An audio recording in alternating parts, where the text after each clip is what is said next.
오늘도 레전드 채널을 방문해주셔서 대단히 감사합니다. 사연에 들어가기에 앞서 속도 조절을 원하시는 분은 오른쪽 상단 점 3개 버튼을 눌러 속도를 조절해주세요. 그럼 사연 바로 시작하겠습니다. 안녕하세요. 저는 아들을 장가 보내고 혼자 남은 어미입니다. 저에게는 딸 1명과 아들이 있었어요. 딸내미는 공부를 곧잘 해서 대학교 수석으로 들어가 대학원까지 갔던 인재였습니다. 그런데 딸은 비가 억수로 쏟아지는 여름밤 음주운전을 하는 한 트럭의 역주행으로 세상을 떠나게 되었습니다.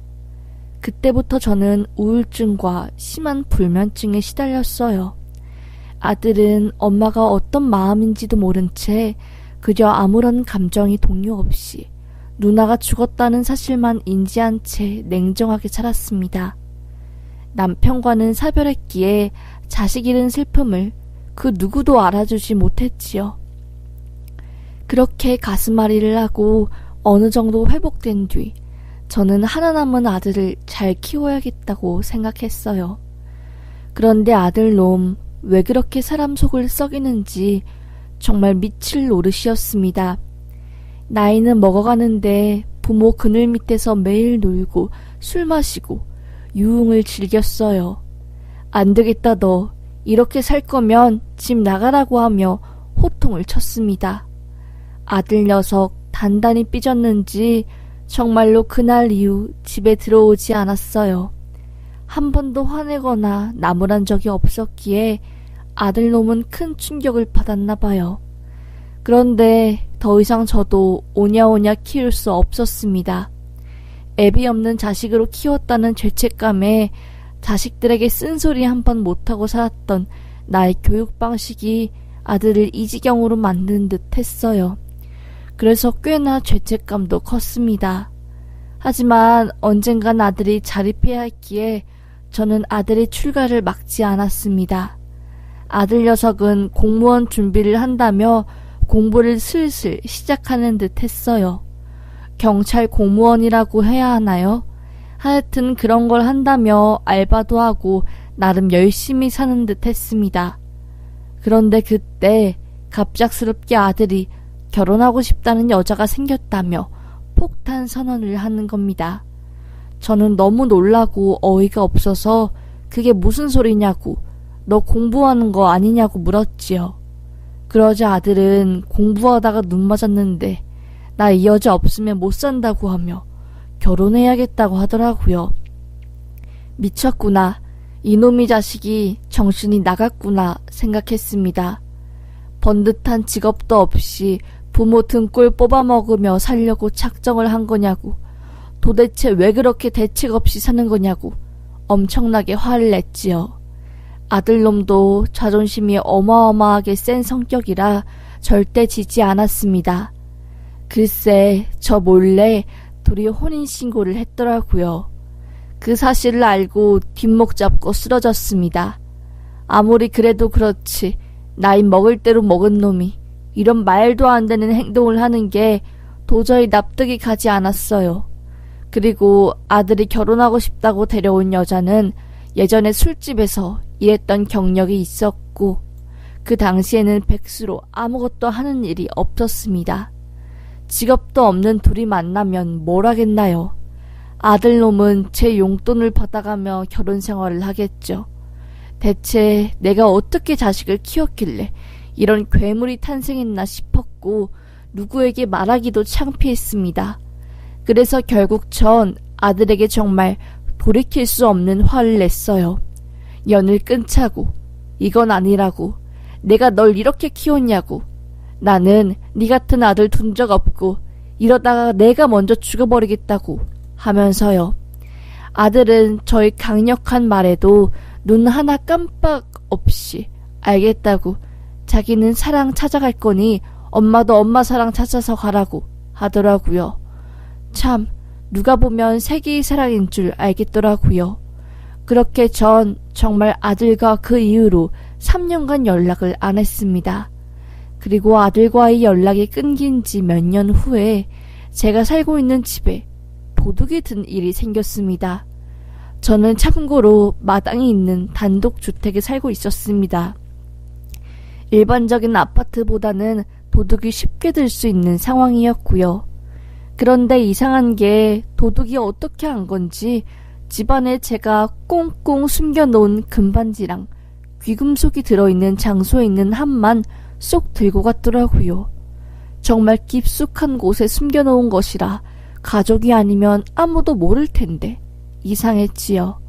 누군가 뒤진 흔적도 없고 그 보물만 없어졌으니 말이지요. 순간 저는 직감적으로 아들과 며느리가 생각났습니다. 이 녀석들이 생활고 때문에 설마 엄마 집에 들어와 물건을 훔친 건가 싶었어요. 아들에게 몇 년 만에 문자로 혹시 엄마 집 왔다 갔냐고 메시지를 보냈지만 답이 없더라고요. 결국 전 경찰서에 신고를 했고 과학수사대가 와서 지문을 채취해 갔습니다. 수사 결과는 충격적이었어요. 아들과 며느리가 저희 집 담을 넘어 귀금속을 훔친 거였습니다. 깜짝 놀란 저는 아들에게 왜 그런 짓을 했냐고, 이게 대체 무슨 일이냐고 소리를 쳤고요. 아들은 화를 내며 법대로 하라고 끝까지 자존심을 부리더라고요. 한숨을 푹 쉰 저는 모든 걸 포기했습니다. 이런 패류라는 내 아들이 아니다. 난 이제부터 내 아들이 죽었다고 생각할 것이다. 라고 속으로 선언했습니다. 그 후 집에서 휴식을 취하고 있는데 눈앞이 갑자기 캄캄하게 보이더라고요. 다시 앞이 보였지만 뭔가 찝찝했습니다. 나중에 친구한테 말하니 빨리 병원에 가보라고 하더라고요. 그렇게 친구의 권유로 안과에 간 저는 충격적 진단을 받았습니다. 녹내장이 상당히 진행되었고 당장 약을 먹지 않으면 바로 실명될 수 있다고. 사실 실명도 각오해야 한다는 겁니다.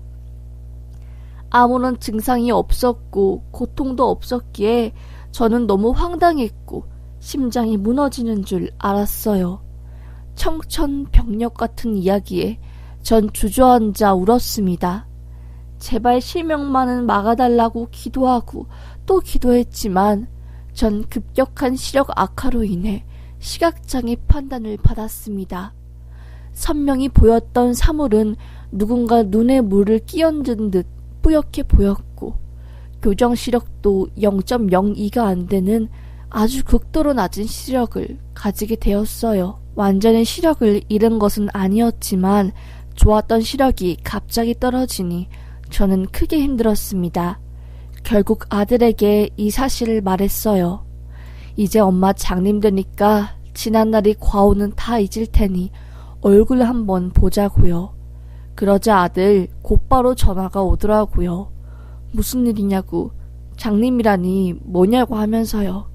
그제서야 전 자초지종을 설명했고 아들은 펑펑 울더라고요. 아들은 저에게 말했습니다. 그동안 자기가 미쳤던 것 같다고. 어릴 때부터 아빠 없는 애라고 놀림받고 집에 와서 올 때마다 엄마는 나에게 강해지라고 말만 하고 다독여주지 않아서 내가 엄마를 원망하고 미워했던 것 같다고. 제발 날 용서해달라고. 잠깐 정말 미쳤던 것 같다고 하며 절 붙잡고 울더라고요. 참 슬펐습니다. 그래도 늦지 않게 아들과 화해를 해서 참 다행이었어요. 그리고 아들의 입에서 이혼이라는 이야기를 듣게 되었어요. 아들과 며느리가 저희 집에 들어와 몰래 귀금속을 훔쳤던 모든 것이 사실은 며느리가 계획한 거였더랍니다. 도둑질을 들키고 나서도 아들은 저에게 용서를 구하려고 했지만 며느리의 완강한 반대로 인해 오히려 저에게 화를 냈다고 하더라고요. 그때만 해도 아들에게는 와이프가 전부였으니 하늘같이 말을 따랐다고 합니다. 그 후 자기가 와이프 때문에 엄마에게 못할 짓을 한 것 같아서 점점 싸우는 일이 많아졌고 결국엔 이혼 신청을 해서 남남이 되었다고 하더라고요. 아들과 그동안 연을 끊었던 저는 알 수 없는 사실이었고요. 그래서 전 아들에게 물었죠. 그럼 어디서 살고 있는 거냐고요. 고시원에서 한 달에 23만 원을 내고 살고 있다고 하더라고요. 억장이 무너지는 듯 했습니다. 아들에게 짐 다 챙겨서 엄마 집으로 들어오라고 했지요. 아들은 어떻게 그러냐고, 이 나이 먹고 또 부모님 집에서 살 수는 없다고, 자기는 자립할 거라고 굳고 반대하길래 전 왜 그러냐고 소리쳤지요. 그러자 아들이 말하더라고요. 딱 1년만 경찰 시험 한 번만 더 도전할 테니 기회를 달라고, 엄마 실망시키지 않겠다고 하면서요. 그러면 딱 1년만 원 없이 공부해보라고, 그냥 산송장처럼 묵묵하게 공부하고 1년 죽었다고 생각하라고 하면서요. 그렇게 아들을 산속 깊은 고시원으로 떠나보내고 전 또다시 혼자 남게 되었습니다. 그렇게 쓸쓸하게 집에 남아 잔존시력으로 이것저것을 하며 시간을 보내고 있었어요. 하지만 집에서 혼자 있는 것도 한계가 있었지요. 시간이 흐를수록 외로움이 커졌고 사람을 만나고 싶어졌어요. 그러다 시각장애인을 위한 문화센터 강좌가 있다는 말을 듣고 전 그곳에 나가기 시작했습니다. 정말 행복했어요. 그렇게 전 그 문화센터 강좌를 듣느라 오전에 집에 나가 오후 저녁 먹을 시간대 집에 들어오게 되었어요. 그리고 집에 들어와서 밥을 푸고 반찬을 식탁 위에 올려두었습니다. 그때 뭔가 찝찝하고 쎄한 기분이 들었어요. 한산한 느낌은 기분 탓인가 하는 생각을 접고 전 밥숟가락을 들어 밥을 먹었습니다. 그 순간 목에서 타는 듯한 고통이 느껴지며 머리가 핑글핑글 돌았어요.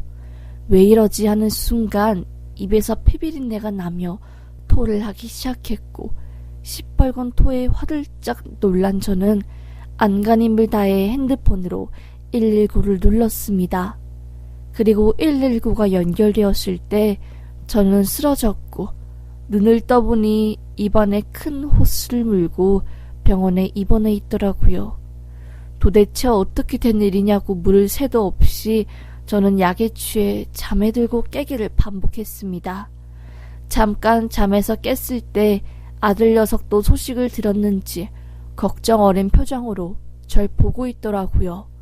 그리고 한참 뒤 완전히 의식을 찾은 전 충격적 소식을 듣게 되었습니다. 119에 전화하고 쓰러진 채 집에 구조대원이 문을 따고 들어와 저를 병원으로 이송했다고 하더라고요. 그 과정에 핸드폰 통화 내역에 저장되어 있던 아들의 번호로 연락이 가서 아들이 서울로 올라온 거였고요. 약물 중독 증상을 보인다는 의사의 판단에 경찰은 저희 집에 있던 밥과 반찬 등을 전부 수거해 분석한 결과 밥에서 독극물 성분이 나왔다는 겁니다. 그때부터 경찰은 수사를 시작했고 그 과정에서 제가 가지고 있던 수십억 부동산 매도용 인감 증명서와 인감 도장이 없어졌다는 것을 발견했고 그걸 토대로 범인을 찾던 도중 엄청난 걸 알게 된 거였고요. 아들과 이혼한 전 며느리가 도박에 빠져 어마한 빚을 지게 되었고 벼랑 끝에 내몰리자 저희 집에 몰래 들어와 제 밥에 약물을 넣고 저를 하늘나라로 보낸 뒤 제가 가지고 있던 부동산을 전부 처분해 빚을 갚으려고 했던 거였어요.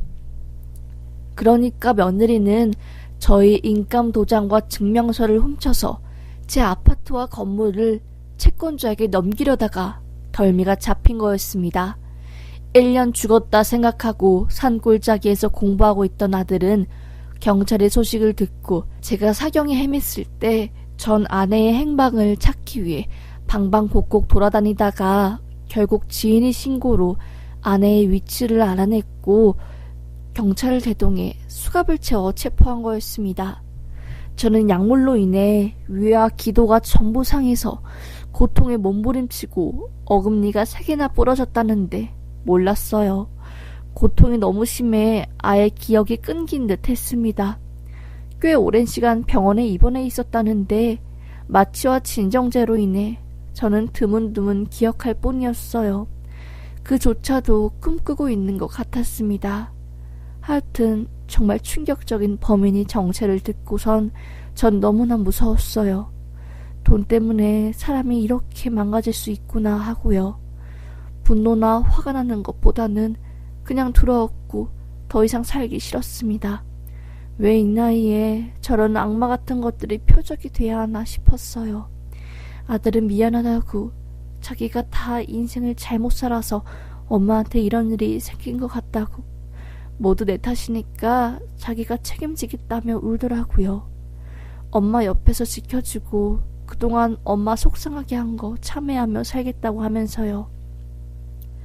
그게 무슨 소용이 있을까 싶었지만 그러라고 한 뒤 저는 퇴원을 하고 전 며느리에 대한 소송을 준비했습니다. 도대체 무슨 생각으로 사람을 죽이려고 마음을 먹은 거냐고 물으니 빛 앞에 부모고 친구고 아무것도 안 보였다고, 당장 내가 채권자에게 잡혀가 섬에 팔려갈 지경인데 뭔들 못하겠냐고, 죄는 달게 받고 차라리 빚쟁이들한테 쫓기는 것보다 감옥에서 사는 게 나을 것 같다고 하면서 모든 걸 체념했더라고요.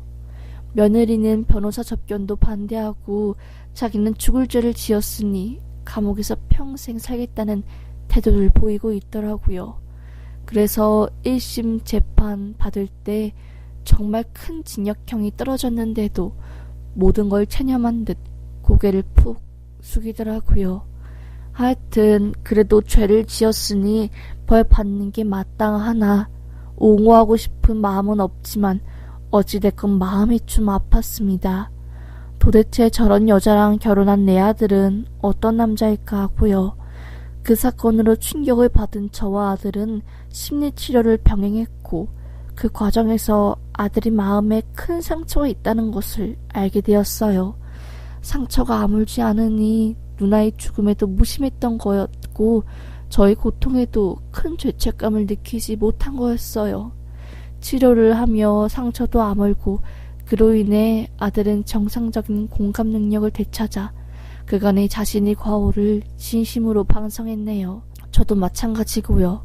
저 며느리는 감옥 가고 아들은 30이 넘는 나이에 드디어 경찰이 되었고 저는 농내장으로 시력이 급격하게 소실되었고 인생은 어느 하나 예측할 수 없네요.